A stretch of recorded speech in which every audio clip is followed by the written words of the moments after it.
Hola a todos, un saludo fraternal de parte de este servidor y la gran familia de Conectados con el Cielo. Damos gracias a Dios por llegar a este momento y en especial por que nos da el privilegio de poder estudiar una nueva lección de escuela sabática. Un tema de la lección general bastante interesante y que comparte el nombre de uno de los libros más famosos de la Mensajera de Dios, El Gran Conflicto. Su título revela que la lección estará interesante durante todo el trimestre y pues ojalá pueda llenar las expectativas e inquietudes que muchos tenemos con respecto a los temas proféticos que lamentablemente tampoco se predican hoy desde nuestros púlpitos. Ojalá que esta lección pueda estar enriquecida por ese mensaje triangelical que nos caracteriza y que es urgente que se proclame hoy en día, cuando se escuchan muchas voces, cuando el catolicismo está tomando auge, siempre con su distintivo principal, utilizar el engaño, la mentira. Ya vamos a ver de dónde saca esa estratagema para poder confundir a la gente y hacerle creer a la gente que son la iglesia elegida, que son la iglesia que tiene el mensaje central. El catolicismo romano está tomando mucho auge hoy y como adventistas del séptimo día debemos cambiar nuestro discurso porque ellos han cambiado su discurso. Sigue siendo un discurso mentiroso, sigue siendo un discurso sin fundamento sólido, pero que a la larga puede engatusar a muchas personas, así como lo está haciendo con sus mismos feligreses. Hoy en día se necesitan hombres y mujeres de valor que levanten la verdad y que sepan defender la verdad. Así que hoy, en esta semana, hemos visto un esbozo de ese gran conflicto que existe entre Cristo y Satanás. Conflicto que se extiende a través del mundo religioso, conflicto que se extiende aún dentro de nuestras iglesias, ya sea evangélicas o adventistas. Hay un conflicto interno también en cada una de las iglesias y pues todo esto tiene un origen, todo esto tiene una intención y vamos a analizarlo. Vamos a analizar las partes más importantes de la lección y todo tiene una razón de ser. Todo tiene una razón de ser. Así que esta semana hemos estudiado cuál es ese principio que mueve o que alimenta ese conflicto interno. Y esta semana hemos estudiado la razón primordial por la que ocurrió. Así que vamos a tener una palabra de oración y vamos a dar un vistazo rápido a los apartados más importantes de la lección de esta semana. Nuestro eterno Dios y Padre que está en los cielos, nuevamente venimos delante de su presencia para darle las gracias por permitirnos abrir su palabra y abrir un folleto más de escuela sabática. Gracias, Señor, porque todavía tiene misericordia de nosotros al enviarnos pan que pueda alimentarnos, que pueda abrir nuestro entendimiento, que pueda abrir nuestra sabiduría, para que retomemos esa gran comisión a la que pertenecemos, esa encomienda que Jesús nos dio de predicar las buenas nuevas de salvación a todas las naciones.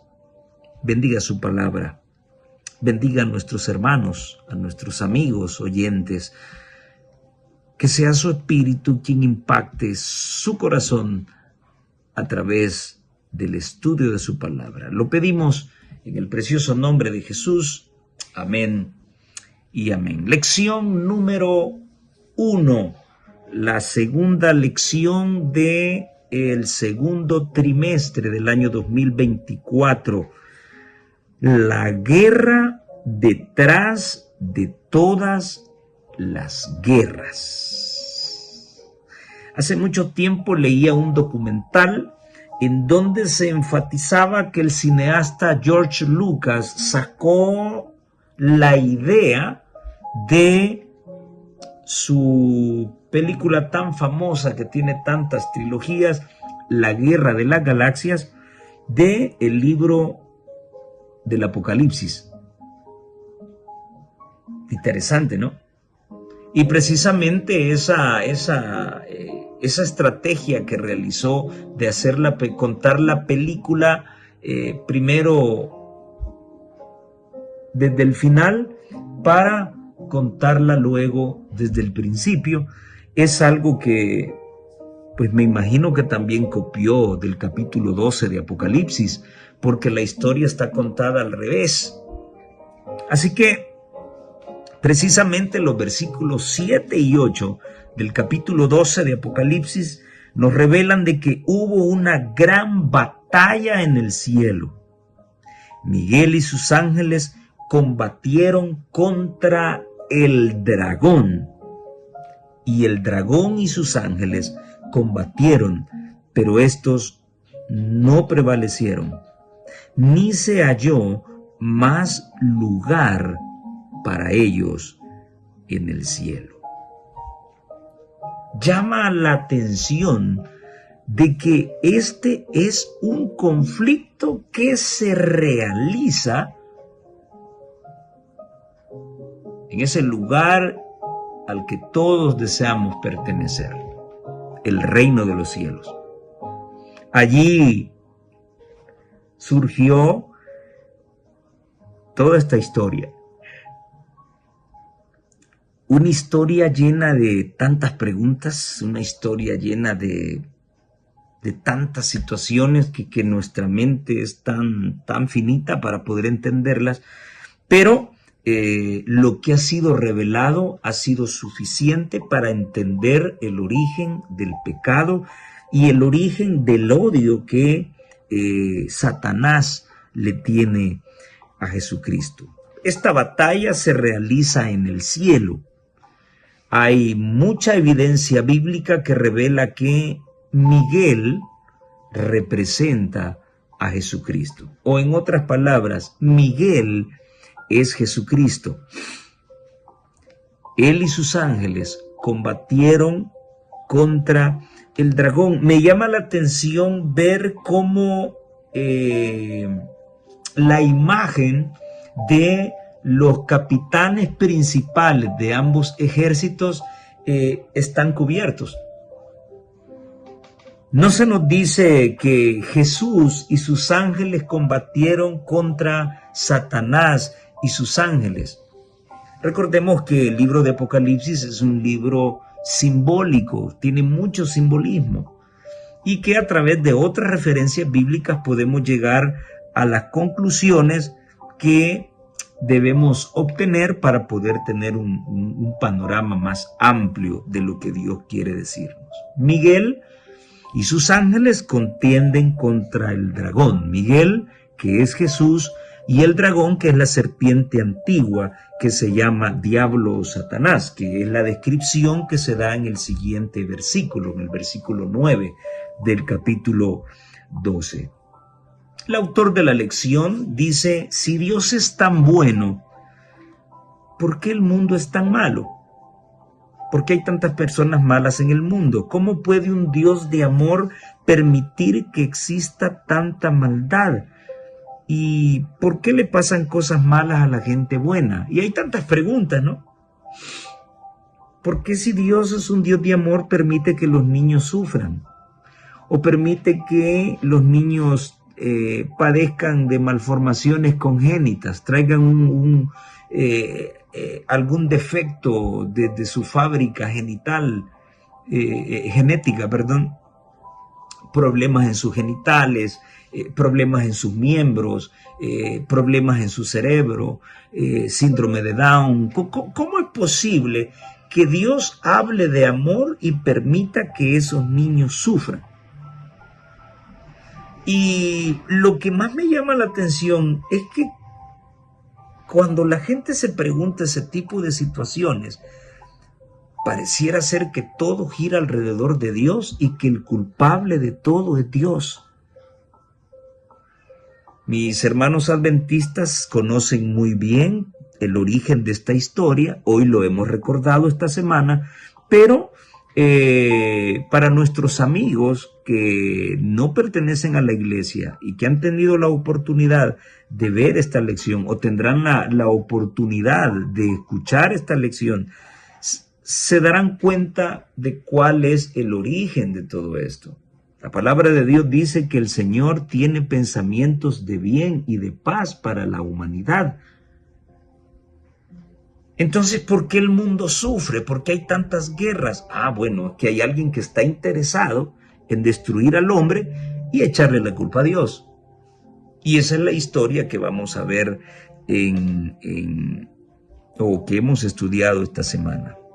El libro, vamos a colocar el principio, y yo le llamo el principio de los sentimientos de Dios, el principio del corazón de Dios. Amados, dice Primera de Juan 4, del 7 al 8, amémonos unos a otros. No está diciendo quiéranse, no, amémonos unos a otros. Porque el amor es de Dios.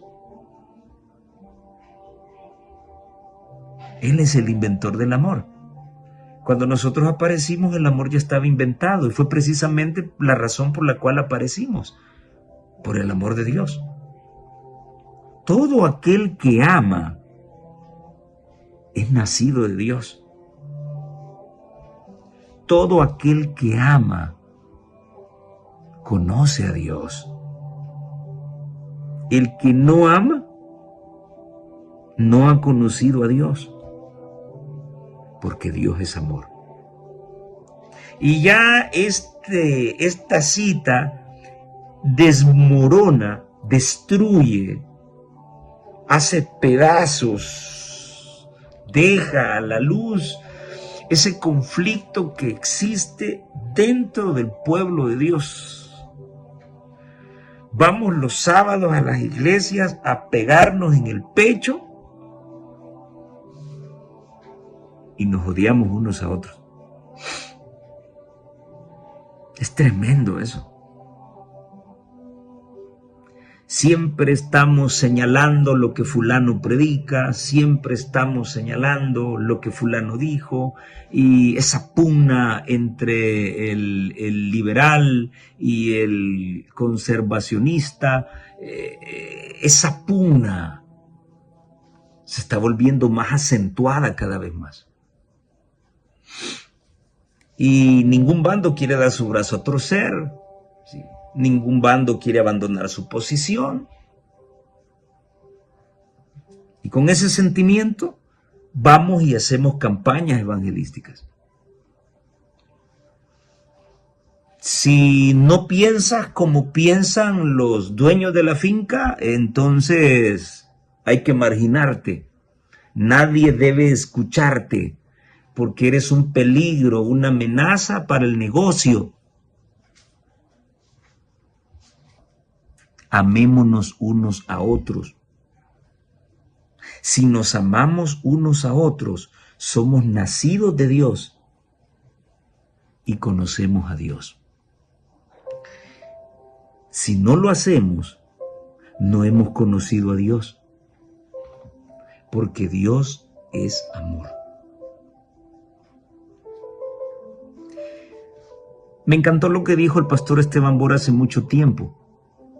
Si ustedes abren la serie El conflicto de los siglos, el libro Patriarcas y Profetas, Profetas y Reyes, El deseado de todas las gentes, Hechos de los Apóstoles y El conflicto de los siglos, la primera página de esa serie de 5 libros comienza diciendo que Dios es amor. Y la última página del último capítulo, del último libro de esa serie, El conflicto de los siglos, termina con la expresión Dios es amor. Quiere decir que la base fundamental de esos 5 libros es el amor de Dios. ¿Y de dónde salió eso? De la Biblia. La base fundamental de este libro es el amor, o debe ser el amor. Si no amas, no has conocido a Dios, no eres un nacido de Dios. No has entendido quién es Dios, porque Dios es amor. Así que no importa el cargo o la responsabilidad que ocupemos dentro de la iglesia, si nos odiamos, si no nos podemos ver, si nos señalamos una y otra cosa, entonces no estamos haciendo nada. Simple y sencillamente lo que estamos haciendo es desarrollando las formas de la religión, pero no estamos permitiendo que la verdad, el amor a la verdad, transforme nuestro corazón. Y eso es ya un conflicto. La naturaleza misma de Dios es amor, dice el autor. Todos sus actos son amorosos. Jeremías 31:3 dice, Jehová se manifestó a mí hace mucho tiempo diciendo, con amor eterno te he amado. En otras palabras, yo te he amado a ti antes de que existieras. ¡Wow! Increíble. Por tanto, te prolongué mi misericordia. Conociendo este contexto, querido amigo que me escuchas, ¿podrás tú seguir pensando de que Dios es el causante del mal en el mundo? Si antes de traerte a la existencia ya te amaba, ¿cuál es la lógica que una vez que estés acá en la tierra, Él te haga daño y perjudique tu vida? Yo no encuentro ninguna lógica. Y no necesito ser ni teólogo ni ser cura para entenderlo. Hoy en día ya los teólogos le copiaron a los sacerdotes católicos. Los sacerdotes católicos dicen que fuera de ellos no se puede interpretar la palabra de Dios. Los teólogos dicen, si sin teología cualquier mortal no puede interpretar la Biblia. ¿Qué interpretación? ¿Qué teología? ¿Qué conocimiento de qué necesitas para entender que Dios te ha amado con amor eterno? El propósito de Dios es demostrar ante todo el universo que siempre ha actuado teniendo en cuenta el bienestar de sus criaturas. Y solo ponte a pensar, querido amigo, cómo se complicó Dios la vida al crearnos. Creo que estaba bien solito. Pero ese amor incomprensible y enorme que tiene, llevó a concebir en su mente un mundo maravilloso, lleno de criaturas maravillosas. Criaturas que le fueron infiel, le traicionamos y tuvimos la osadía de matar a su hijo en esta tierra. ¡Qué tremendo atrevimiento! ¿Así se le paga a un Dios tan bueno, tan amoroso y tan santo? Increíble, eso es lo que hicimos. La mensajera del Señor dice que después de la caída de nuestros primeros padres, Cristo declaró que a fin de salvar al hombre de la penalidad del pecado, Él vendría a este mundo para vencer a Satanás en el propio campo de batalla del enemigo, quien se encargó de enviar al abismo al dragón, fue el mismo Cristo, y esto está registrado en San Marcos, donde él le dice a sus discípulos que él vio descender a Satanás a la tierra. ¿Por qué? Porque él fue el protagonista. Él se encargó de expulsarlo, y esta lección nos ha explicado por qué. Cristo decidió venir a este mundo para derrotar a Satanás en el mismo campo de batalla del enemigo. La controversia que comenzó en el cielo habría de continuar también en la tierra, y por eso es que también en Apocalipsis 12 hay un grito de alegría, pero también de lamento, ¿verdad? Ay de los moradores de la tierra, porque el adversario es enviado a ese lugar. En este conflicto se iban a decidir muchas cosas. Vastos intereses estaban en juego. Entre los habitantes del universo celestial habrían de responderse las preguntas: ¿es imperfecta la ley de Dios? ¿Necesita arreglos la ley de Dios? ¿Necesita ser anulada la ley de Dios? ¿O es inmutable? ¿Necesita el gobierno de Dios un cambio o es estable? Ese odio que se le tiene hoy a la ley de Dios es un odio que lleva oculto los sentimientos de Satanás, porque es precisamente el sentimiento del diablo con la ley de Dios, y eso existió desde el principio. Satanás no estaba de acuerdo con el orden establecido por Dios.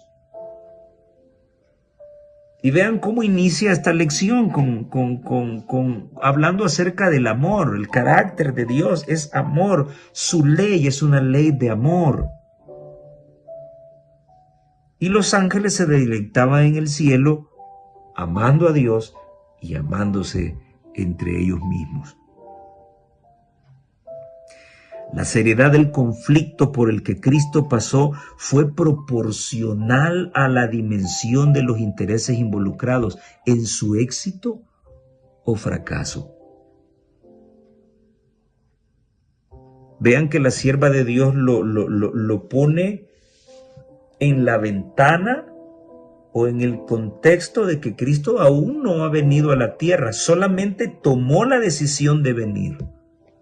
Ahora, ¿vencería o fracasaría? No se sabía. Por eso ella menciona: la seriedad del conflicto por el que Cristo pasó fue proporcional a la dimensión de intereses involucrados en su éxito o en su fracaso.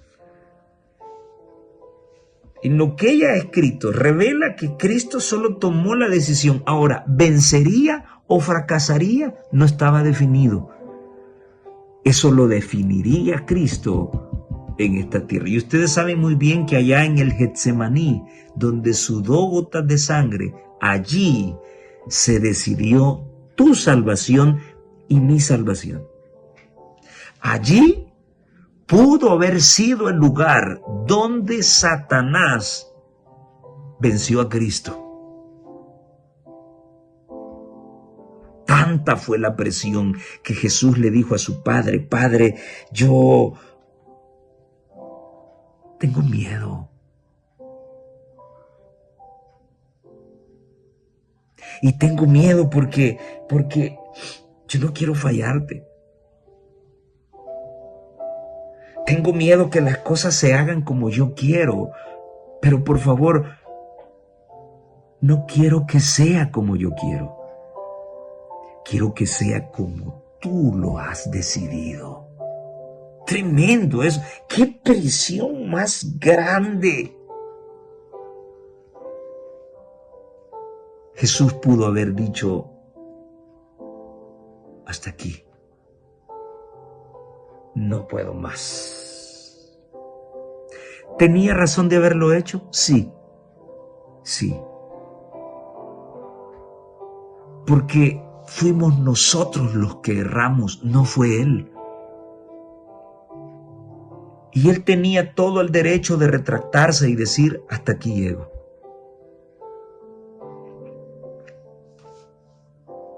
Pero yo sigo a un Cristo que no es cobarde.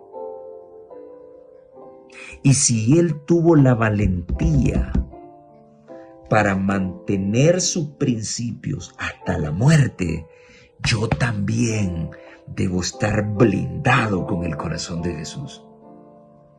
Yo también debo estar dispuesto a ir a la muerte hasta las últimas consecuencias por amor de Jesús. Si Él lo dio todo por mí, lo menos que puedo hacer por Él es darlo todo por ese amor infinito. Esto es serio, ¿eh?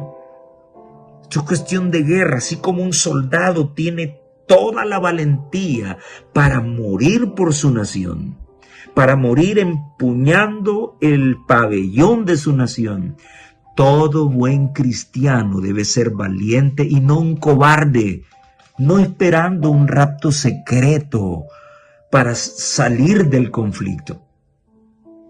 Debe ser un valiente, así como su pastor, como su Cristo. Me estoy refiriendo a Cristo el buen pastor, no a un pastor. El cristiano debe ser valiente como su maestro y salvador, como su Dios. Aquí no se aceptan cobardes. En Apocalipsis, el capítulo 21, el versículo 7, 8, si no mal recuerdo, inicia la lista de los que no van a estar en el cielo con los cobardes. Este evangelio es de valientes. Y debemos estar conscientes de ir hasta las últimas consecuencias. Así como Él dio su vida por mí, yo debo estar dispuesto a dar mi vida por Él. Satanás buscaba vencer a Cristo a fin de que Él, o sea Satanás, pudiera continuar reinando en este mundo como el gobernante supremo.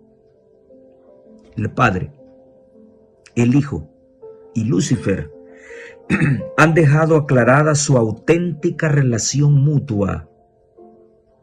Dios ha dado evidencias indiscutibles de su justicia y su amor. Qué tremendo, esto está en Reflejemos a Jesús, página 13. La relación entre el Padre y el Hijo con Satanás es una relación de agua y aceite. No se pueden mezclar. El Padre y el Hijo no se pueden mezclar con el pecado. Eso debe estar claro. Y qué extraño que hoy en día se esté permitiendo que a la iglesia entre el pecado, la mundanalidad. Desde ya, eso no es compatible con la verdad. El día domingo se nos describió esa guerra en el cielo, en los versículos 7 al 9.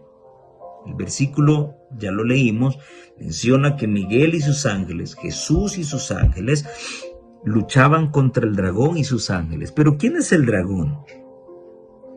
Finalmente no se halló en el cielo un lugar para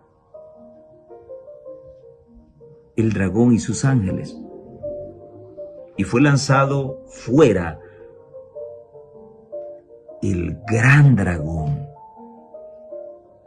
la serpiente antigua, que se llama Diablo y Satanás. Su misión es engañar al mundo entero. Este fue arrojado a la tierra y sus ángeles fueron arrojados con él. ¿Cómo es posible? ¿Cómo es posible que en un lugar tan santo, y yo quiero que pienses esto, querido amigo, hermano, hermana que me escuchas, si en un lugar tan santo, tan sublime, tan especial como lo es el reino de los cielos, la morada de Dios, Satanás tuvo la osadía, o Lucifer en aquel momento tuvo la osadía de permitir que el orgullo creciera en su corazón y odiar a Jesús. Imagínate qué es lo que no puede pasar en tu iglesia y en la mía. Hay mucha gente que ya no quiere ir a la iglesia porque vio al pastor X, al anciano X, al líder X o al hermano X haciendo alguna tontería o algún acto de corrupción. ¿A dónde vas a encontrar una iglesia pura y santa? ¿A dónde? Donde nadie comete errores. ¿A dónde? Si en el cielo mismo, delante de la presencia divina, hubo un ángel que se rebeló contra el gobierno de Dios. Tremendo. Y si traemos esta historia a la tierra, el mismo pueblo de Israel, enfrente de la presencia de Dios en el monte Sinaí, después de haberles dicho que estaba prohibido para ellos hacerse imágenes y convertirlas en ídolos, vinieron e hicieron un becerro delante de la presencia de Dios. ¿Qué cosas no se verán dentro de la iglesia o se están viendo dentro de la iglesia? Tremendo. El pecado se originó en el corazón de Satanás. Y esto demuestra que Dios le da libertad de acción, libertad de conciencia. ¿Por qué razón el papado en la Edad Media reprimió la conciencia? Quien no piense como nosotros debe ser muerto, debe ser quemado. Hoy están hablando tantas tonterías sobre que ellos son los autores de la Biblia y que el Papa Dámaso I fue el encargado de hacer la Biblia. Sí, pero ¿por qué mataron a tanta gente en la Edad Media solo por leer la Biblia? Si es que ellos la hicieron, ¿no tuvieron que haberle dado publicidad al libro de Dios? Un autor escribe un libro para venderlo y hacerse famoso. ¿Por qué escondería el libro que hizo para que nadie lo lea? Eso no lo cuenta Luis Toro. Eso no lo cuentan un montón de curitas que salen hablando tonterías en TikTok. Si ustedes fueron los inventores de la Biblia y que no es así, ¿por qué razón en la Edad Media le escondieron el libro santo a la gente y fueron capaces de quemar en la hoguera a tanto cristiano?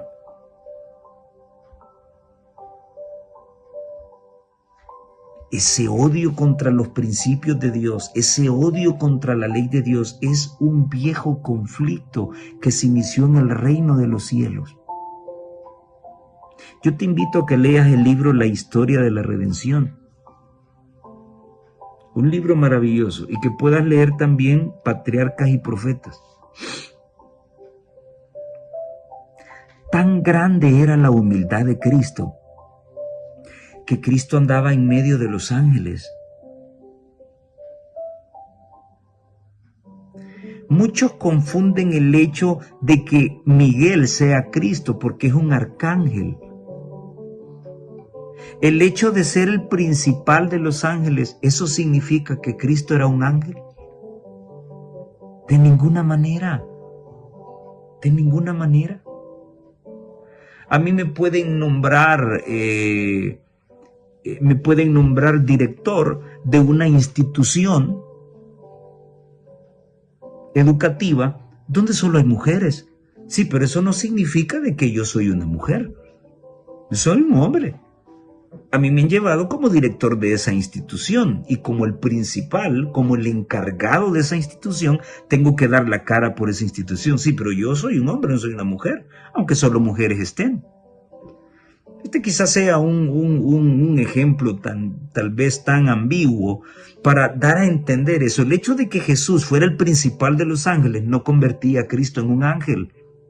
Él era Dios, pero su humildad, las características de hijo estaban tan cimentadas en él, que su humildad era tan grande, que él caminaba en medio de los ángeles y los ángeles no sabían que él era el Hijo de Dios.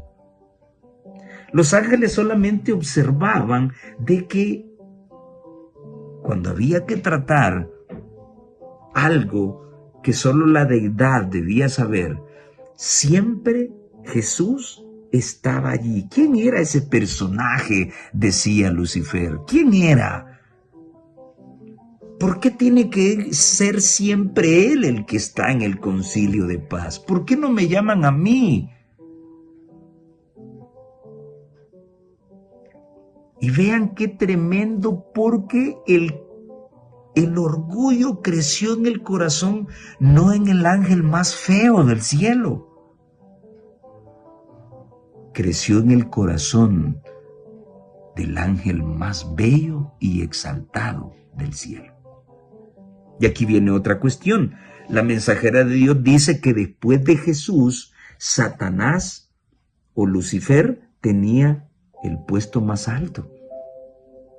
Y de esto se agarran muchos para hablar acerca de que solamente el Padre y el Hijo existen, no hay Espíritu Santo. Esto lo mencionan los antitrinitarios que han salido de la iglesia. La sierva de Dios está contextualizando la relación entre Cristo y Lucifer frente al grupo de ángeles. Tomando como contexto la deidad, quien seguía en jerarquía después de Cristo era el Espíritu Santo. Sí, pero ese no es el contexto que ella está tratando. Está tratando el contexto que originó el conflicto. Después de Jesús, el que tenía más alta jerarquía era Lucifer. Desde el contexto angelical, el ángel más bello, su rostro estaba iluminado por el resplandor de Dios. ¿Por qué? Porque algo de la gloria de Dios se le había pegado. Él era el ángel cubridor. 7 voces, el principal del coro de Dios. No era un ángel cualquiera. No podría decir, bueno, es que Dios me dio características muy diferentes, mis alas me las hizo muy chiquitas. No, era el más hermoso. Y qué contraste más grande, que siendo hermoso, él ansió ser como Dios. ¿No es acaso el mismo sentimiento del papado romano? Ser igual a Dios. Por eso es que la mensajera de Dios habla del papado y lo señala como el representante de Satanás, porque los mismos sentimientos de Lucifer son los mismos sentimientos del papado. Y eso está próximo a verse.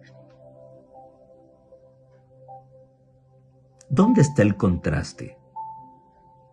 Aquel que tenía gloria deseaba más gloria.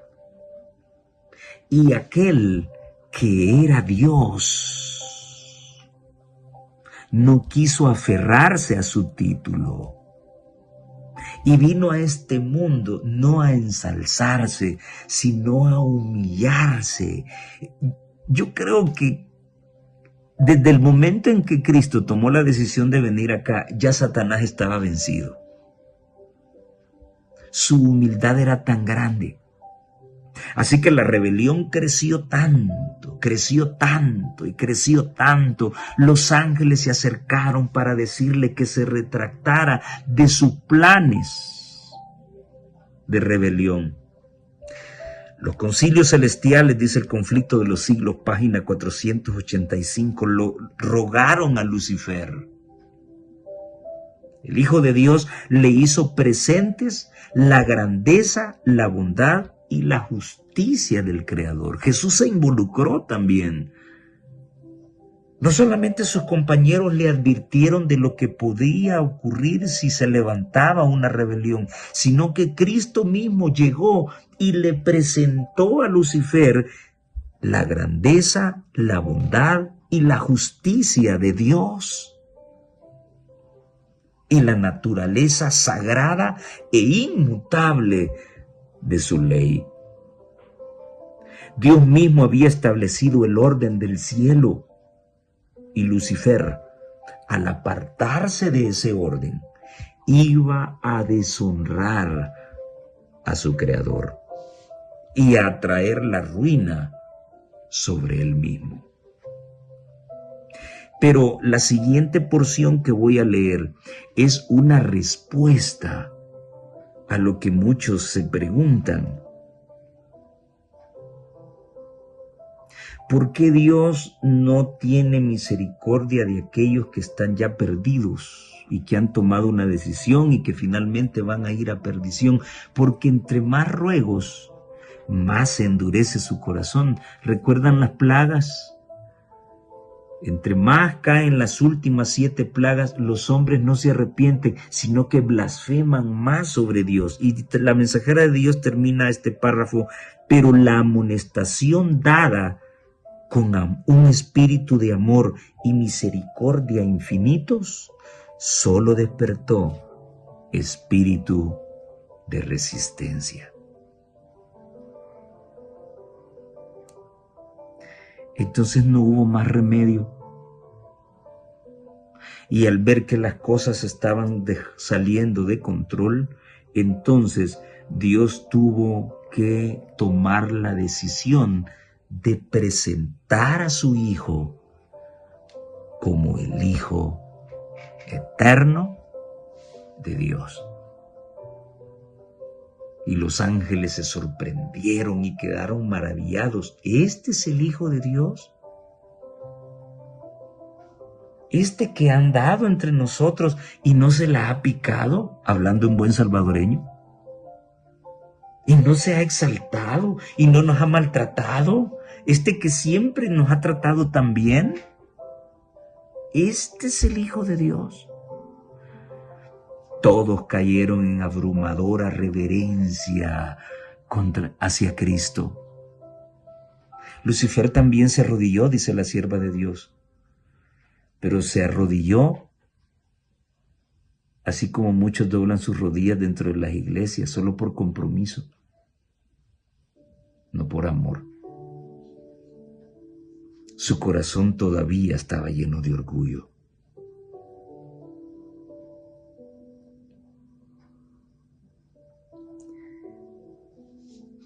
Y Dios tuvo que tomar la triste decisión de sacarlo del cielo. ¿Por qué no lo destruyó? ¿Por qué? Número 1. Si Dios lo destruye inmediatamente, los ángeles buenos se hubiesen dado cuenta de lo que ocurrió y hubiesen dicho: oye, si nosotros hacemos lo mismo, seremos destruidos también. Y hubiesen comenzado a adorar a Dios por miedo, no por amor. Y yo te lo digo a ti, maestro, maestra, profesional, padre, madre, ¿qué es lo que quieres que la gente tenga o exprese hacia ti? ¿Qué es lo que quieres que tus hijos expresen hacia ti? ¿Qué es lo que quieres que tus alumnos expresen hacia ti? ¿Temor? ¿Miedo? ¿O respeto? Son dos cosas muy diferentes.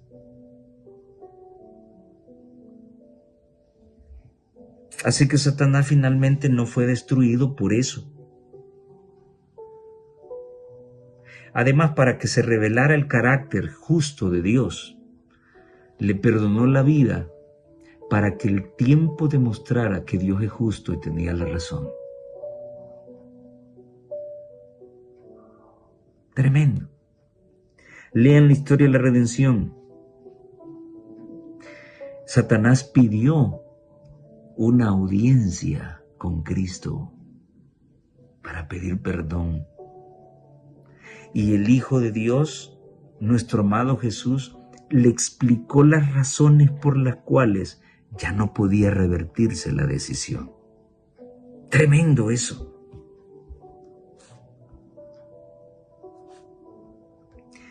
El día lunes nos demuestra que Cristo prevalece. Lucifer lo único que hace es engañar.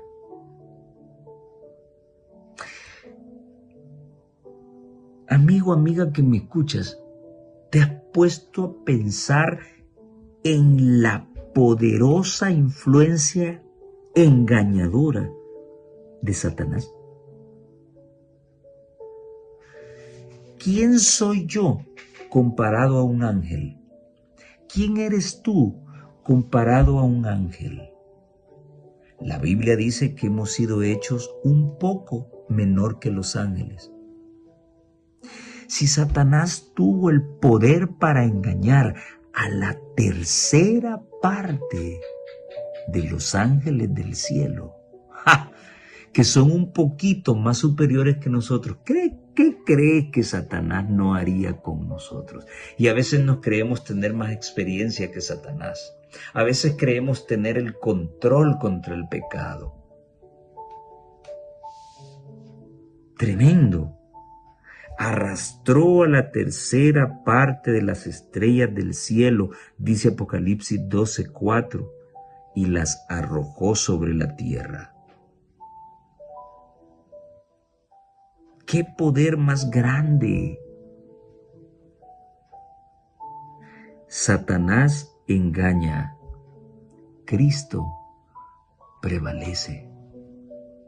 Y esto me hace recordar aquel texto que dice: no améis al mundo ni las cosas que están en el mundo. Porque las cosas que están en el mundo no vienen del Padre, sino que vienen del mundo. Los deseos de la carne, la vanagloria de la vida. Y al final dice: y el mundo pasa y sus deleites. Pero el que confía en Dios permanece para siempre. Ahí está el título Lucifer engaña, Cristo prevalece. ¿Qué revela este pasaje? Dice el autor, sobre la capacidad de Satanás para engañar. Es el maestro del disfraz. Él tiene una tentación para cada uno de nosotros, para cada corazón. Nadie puede predecir: por aquí me va a atacar, pero eso lo controlo. No, eres poderoso en doctrina, no te preocupes, que no va a ser allí el ataque.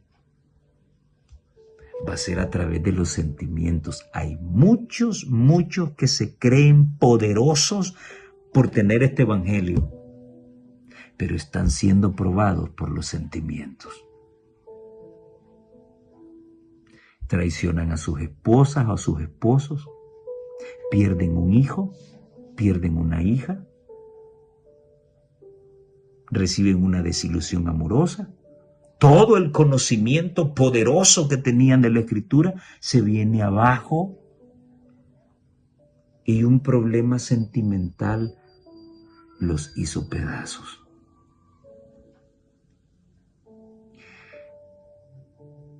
Hay que estar fuertemente tomados de Cristo para soportar lo que estoy diciendo. Imagínate la muerte de un hijo, de una hija. La muerte de un familiar a quien tanto amas. ¿Reaccionaremos frente a eso como lo hizo Job?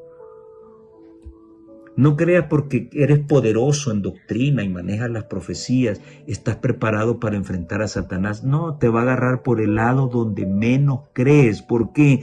Porque él es el amo del disfraz. La única garantía que tienes para poder resistir es Cristo, no hay otra. En ti y en mí no hay poder para enfrentar a Satanás, no lo hay. Solamente en Jesús hay poder para lograrlo.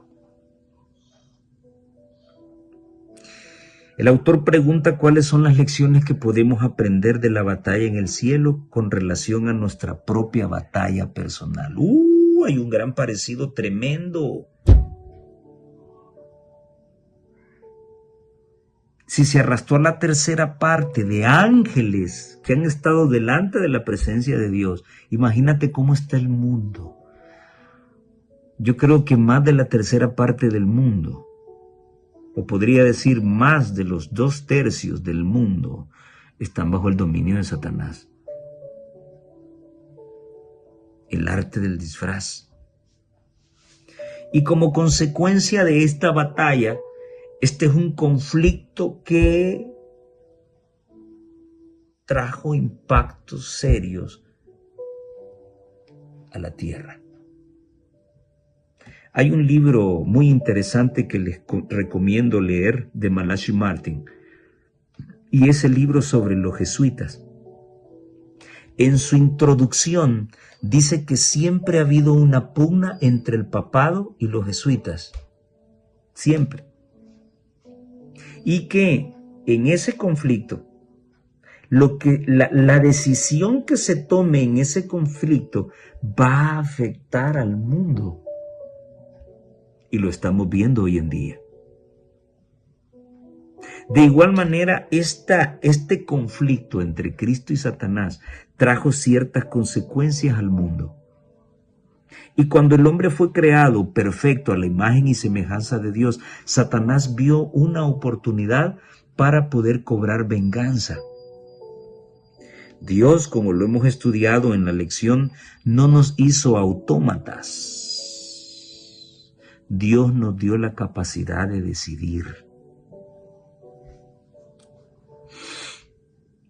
Y me encanta la forma en que llegó a la primera pareja. ¿Cómo lo hizo? Tomando la verdad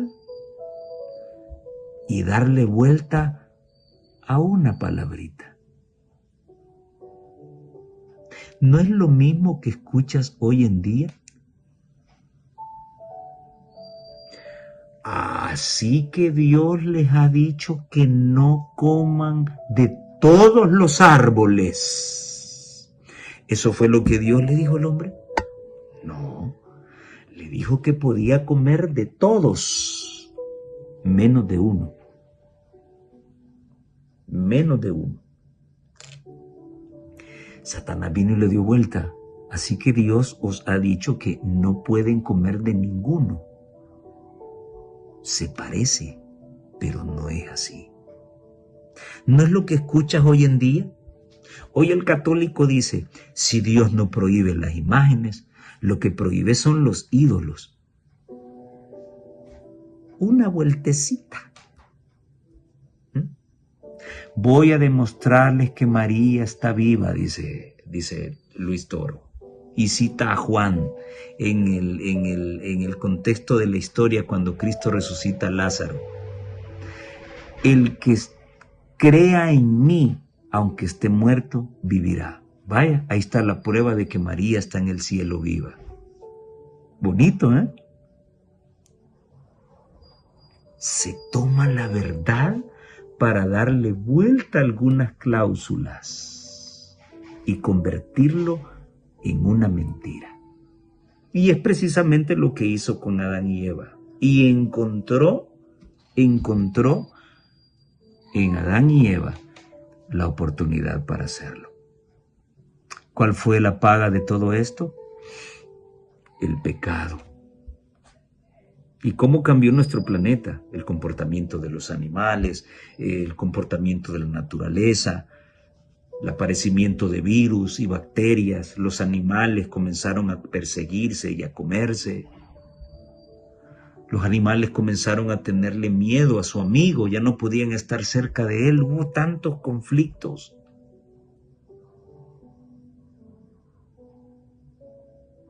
Porque Satanás le hizo daño a la tierra. Tremendo. Cuando un avión se cae y se mueren todas las personas que vienen allí, la gente dice, bueno, Dios sabe por qué razón hace eso. Nadie dice, mira, el diablo es el culpable. Nadie lo dice. Todos le echan la culpa a Dios.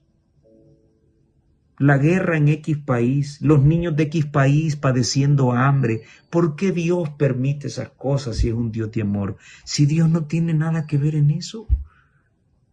Nadie le echa la culpa al diablo. ¿Te chocaron tu vehículo? Dios no tiene nada que ver en eso. ¿Se arruinó tu matrimonio? Dios no tiene nada que ver en eso. Es ese enemigo mentiroso que busca engañarte en todo momento. Pero el amor encontró una manera para ser manifiesto en la humanidad. Dios envió a su Hijo. Y así como Cristo se lo planteó a Nicodemo, que así como la serpiente fue levantada en el desierto por Moisés para que todos aquellos que la vieran pudieran sanarse del veneno de las serpientes que los mordieron, de igual manera es necesario que el Hijo de Dios sea levantado para atraerlos a todos a sí mismo. Tremendo eso.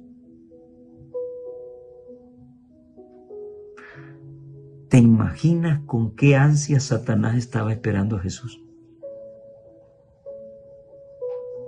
Este fue el culpable que me tiró desde ahí arriba. Hoy que ha venido a la tierra, me la voy a desquitar. La mensajera del Señor dice que Satanás mismo le dijo a su hueste que él mismo se encargaría del Hijo de Dios. El amor encontró una manera para ser manifiesto. Dios te amó a ti y me amó a mí para poder encontrar salvación. Y hoy en día sigue siendo mi sumo sacerdote que intercede por mí. Tú no necesitas un humano para confesarte ante Él. Tú necesitas a Cristo para encontrar los méritos necesarios para ser perdonado. Amigo, amiga que me escuchas, este conflicto aún no ha terminado. Desde los siglos sin fin hasta nuestros días, este conflicto está próximo a entrar a su fase más alta y violenta. Y como en otras lecciones lo hemos visto, nadie puede decir, yo muestro mi indiferencia a ese conflicto. Si quieres salvarte, debes entrar a ese conflicto y tomar una decisión. No hay decisiones neutras. ¿De parte de quién estás? ¿De Cristo o de Satanás? Yo no sé a quiénes ustedes van a servir, dijo Josué, pero yo y mi casa serviremos a Jehová.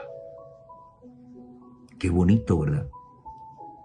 Pero seguir a Dios tiene un precio y muchas veces es muy grande. Y todos aquellos que estén dispuestos a pagarlo son los que tendrán el privilegio de vivir con Dios eternamente. El Señor te bendiga y te permita tomar la más grande y la mejor de las decisiones. Nos vemos en la próxima.